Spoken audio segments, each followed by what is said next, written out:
Hi and hello everyone. How are you guys doing? Thank you so much for clicking on today's video, and as per always, I hope you guys stay tuned until the end. So how have you guys been doing? Have you guys been staying safe? Well, I hope you guys have been staying safe and sound, because the world, as we all know it, is going through some really tough time.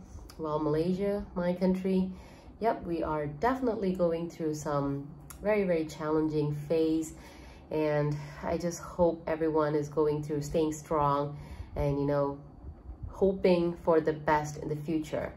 My name is Esther Vincent, also known as LiaMia on social media. Do follow me on my Instagram, and you can also add me on Facebook. Have you guys watched my previous video about the great python trying to swallow a man?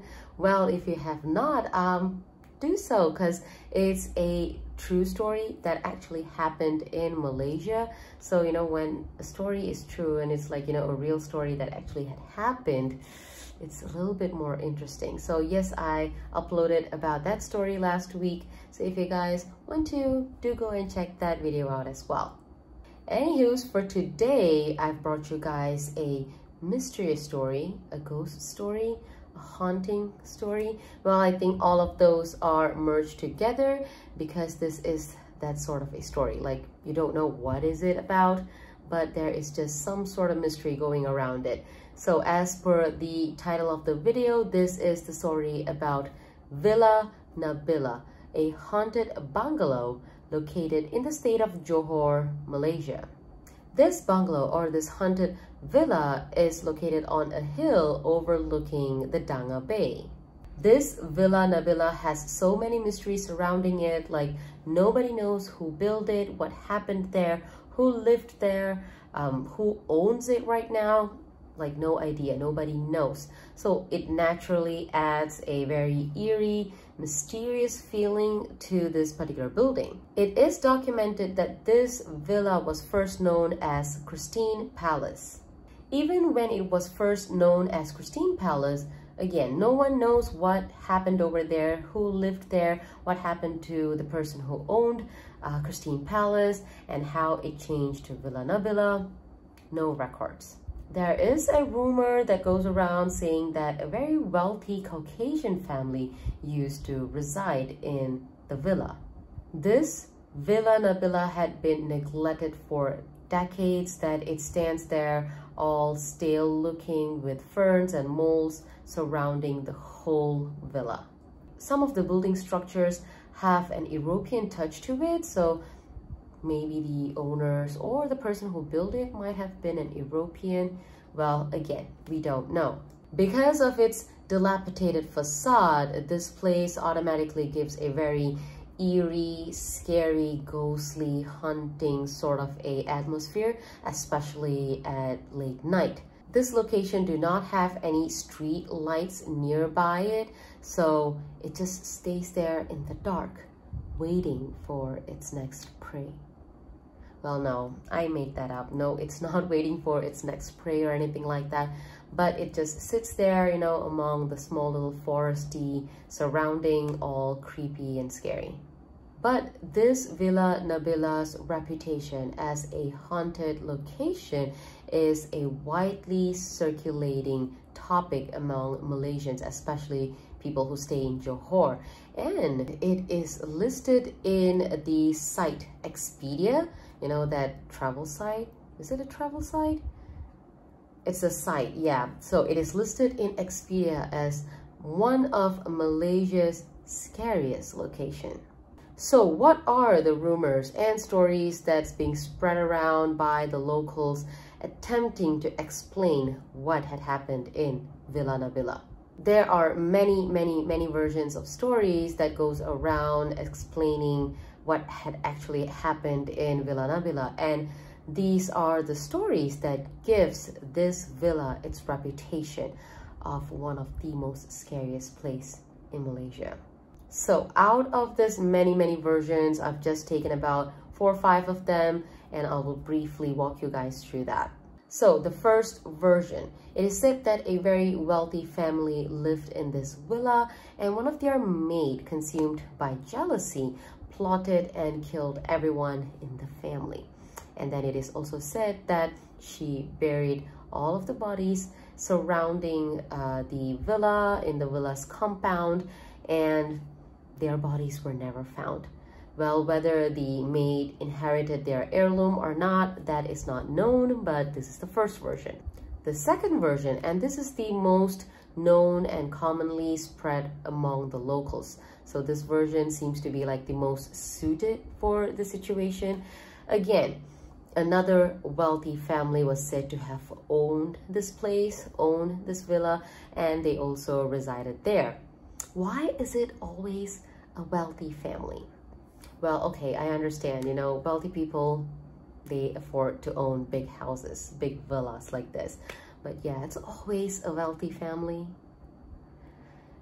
Coming back to the story, the second version, a wealthy family, they owned this place and they stayed there. They had one child, a daughter named Nabila. So they loved their only daughter and they named the villa after their daughter.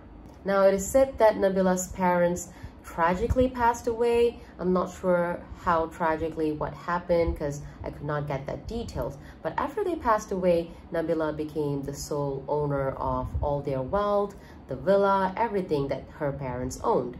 Again comes a very greedy, nasty maid. So there was a maid driven by greed. She wanted to own whatever Nabila has, and she was said to have killed Nabila, and she cemented Nabila's body in one of the villa's walls.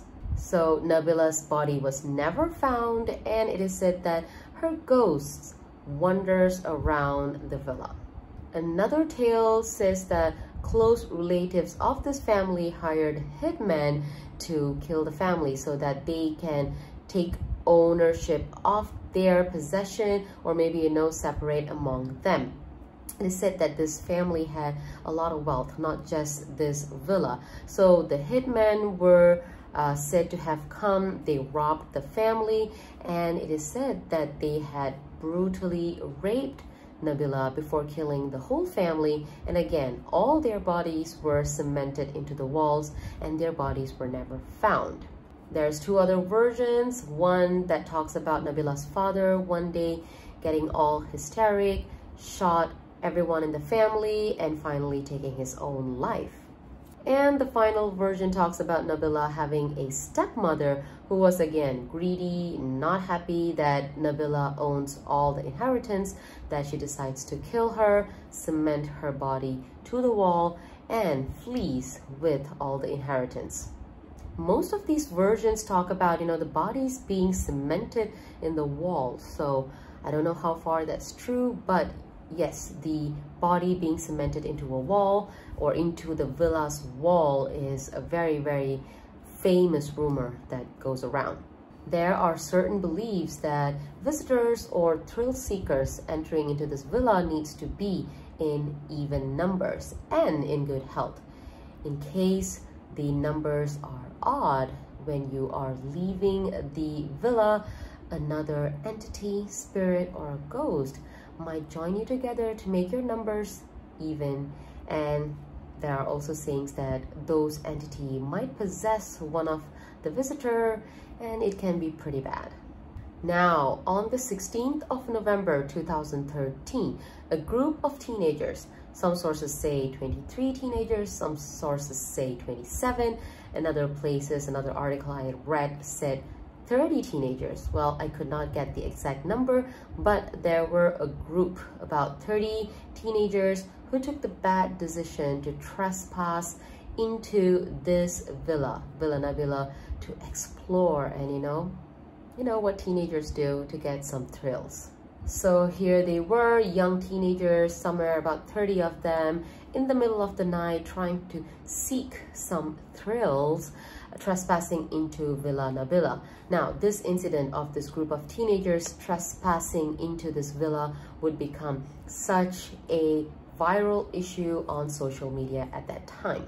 The reason was somehow a rumor started that 23 out of this group of teenagers that trespassed into this villa went missing. It is said that this 23 missing teenagers were transported or teleported to a different dimension, or they got stuck in a different realm, or they have been moved or trapped inside a supernatural world of some sort. This issue went so viral that the police and media was involved, but the police did deny all allegations and speculations about all the supernatural happenings, unworldly happenings being the reason for the missing teenagers.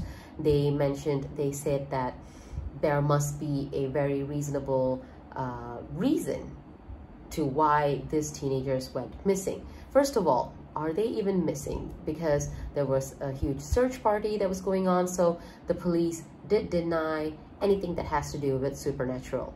A boy named Man, 16-year-old, he was one of the teenagers in the group that went into the Villa Nabila. He re-encountered some of the experience or whatever that he saw happened in the villa when he and some of his friends trespassed into it on the 16th of November 2013. He said when they first entered into the villa, it was exceptionally dark, so they had to use their phones to light up wherever they're going, and it was just beyond cold. Well, you know, this is Malaysia. It's a tropical country. We don't get our temperature do not get exceptionally cold, but he mentioned that it was just so cold that some of them were even shivering. Like I mentioned, it was very dark, so all these teenagers were using their mobile phone lights to navigate around the villa. And since they were in a very large group, they could not stick together for a very long time, and they started breaking into smaller groups. So once they have broken into multiple different smaller groups, each group started venturing on their own around the villa. Now, the group that Man was in, the smaller group that he was together with, they were able to go into multiple different rooms on the ground floor, and then they proceeded up to the second floor. Right when they reached the second floor, a girl in their smaller group suddenly mentioned that she sort of saw a child passing through right in front of her.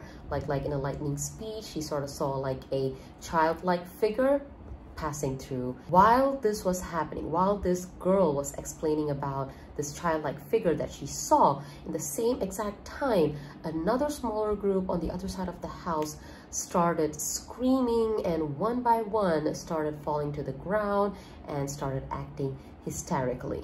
Man remembered turning and looking back at the girl who claimed to have seen the small child. She was seen standing, not moving an inch. She was not even flinching. She was not even blinking. She was standing still and looking straight at a dark corner. Now, all this is happening, and Man is witnessing all of this. He can hear the other group on the other side of the house shouting and getting all crazy, and he is here looking at this girl. She is staring into the dark without even moving a muscle, and while all this is happening, she drops down as well to the ground and starts acting hysterically. Now, Man and his group, finally, they decide, since everything is getting a little bit out of control, they decide that they want to save this girl. So what they do is they carry this girl and they try to escape or leave this Villa Nabila. Somehow, Man and the small group that he was with successfully, brings the girl out of the house, and they decide to go to the nearest mosque to try to get some help, because this girl, she still seemed to be in a trance hysterical state. So they decide to bring her to the Air Molik Mosque to get some help from the religious leaders available over there. It was later said that an unwanted entity did attach itself to the girl, hence why she was acting all bizarre. So she did get some help from the related people. Some rituals and rites had taken place. She was exorcised and she was healed. As I mentioned earlier, as this issue was going very viral on social media, the police were involved, and the teenagers is said to have been missing. So there were search parties trying to search for these allegedly missing teenagers. But in a very short time, eventually the team and the police was able to locate almost all of them, because some of them decided to go back home after their night incident, but some decided to go and have breakfast. Some were roaming around the town. So the police was able to prove that there was no supernatural happening that took place, which was the reason for the teenagers to go missing, except for one guy. One teenager was never found, and his name was Muhammad Izzat. Muhammad Izzat, he was one of the teenagers that trespassed into Villa Nabila on the 16th of November 2013. But all the other teenagers were found except for him. So his mom, Nur Hayati Muhammad, made a report with the police stating that he has not returned home yet. Finally, on the 19th of November 2013, about 3 days after the traumatic event, the mysterious boy who went lost, who was not found, and his issue was finally solved. He was found in the Fletcher Pearl village in the Bandar Dato on Tebrau without his parents' knowledge. It is said that he was afraid to go back home or return to his own home past his curfew, so he decided to head over to his girlfriend's house. What doesn't make sense here is, don't tell me that he was afraid to go back to his house for 3 days. Like, eventually he has to go back home. Now, he went missing on the 16th, and the 19th is when the police found him in his said to be his girlfriend's house. So when was he thinking about going back home past his curfew? I don't know. But yes, there is sources that say he was very scared to go back home and face his parents because he was past his curfew. So he headed to his girlfriend's house, and he was there, found on the 19th of November 2013. Muhammad Izzat's mom, on the other hand, she denied that Izzat was found in his girlfriend's house.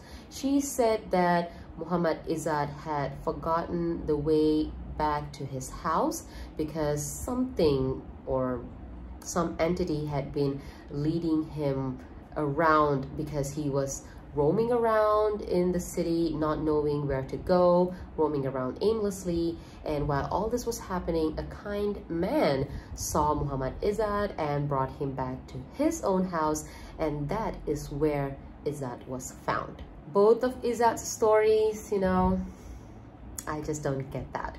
The girlfriend version and this kind man version, I just don't get that. But you know, moms, they just gotta have their sons back. Because I've got 2 younger brothers, and my mom, yeah, she always has their backs.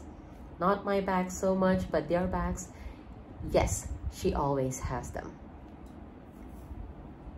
So Muhammad Izzat's misadventure is deemed not the work of supernatural or paranormal happening, but the reputation for Villa Nabila being one of the scariest locations is still up and running. It's not affected in any ways. All these mysteries and this teenagers going missing issue had attracted 2 independent filmmakers named Daniel Martin and Rosalie Azrin to film a documentary about this haunted villa.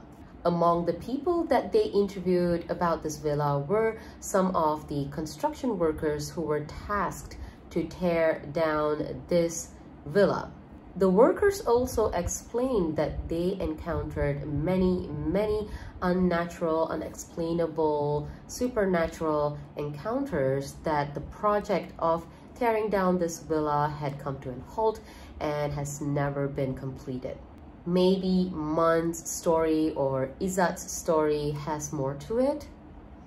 We don't know because there's no actual proof about it. It's all word of mouth, but maybe, who knows? A movie was also shot in Villa Nabila's location and location surrounding it for about 2 weeks. And the movie's director, Shafiq, he mentioned that he did not experience anything supernatural in the 2 weeks that they were there.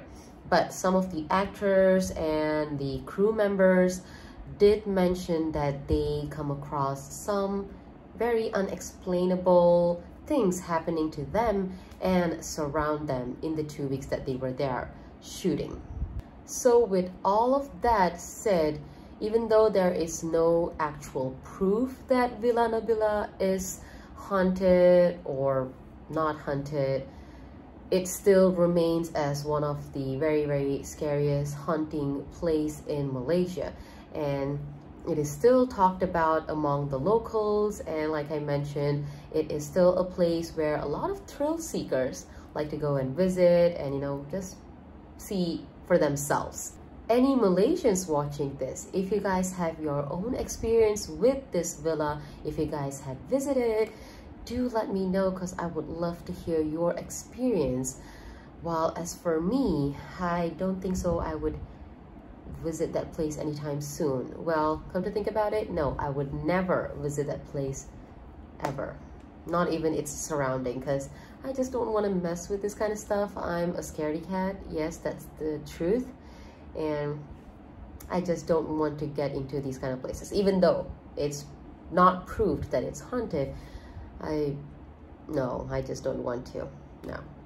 All that said and done, we have come to the end of today's video. This was the story about the all-famous haunted Villa Nabila. I hope you guys have liked it. What have you guys thought about the story? If you guys have any sort of a feedback, do let me know. Again, I would like to say that I'm very new at all of this. If I have done any mistakes, please do excuse me and do give me your feedbacks. If you guys liked it, do leave me a thumbs up. That would mean a lot to me. As per always, I would come back next week with a different Malaysian story. And till then, I hope you guys stay safe. Stay safe wherever you are. Stay very safe wherever you are. Take care, and I will see you guys soon. Bye.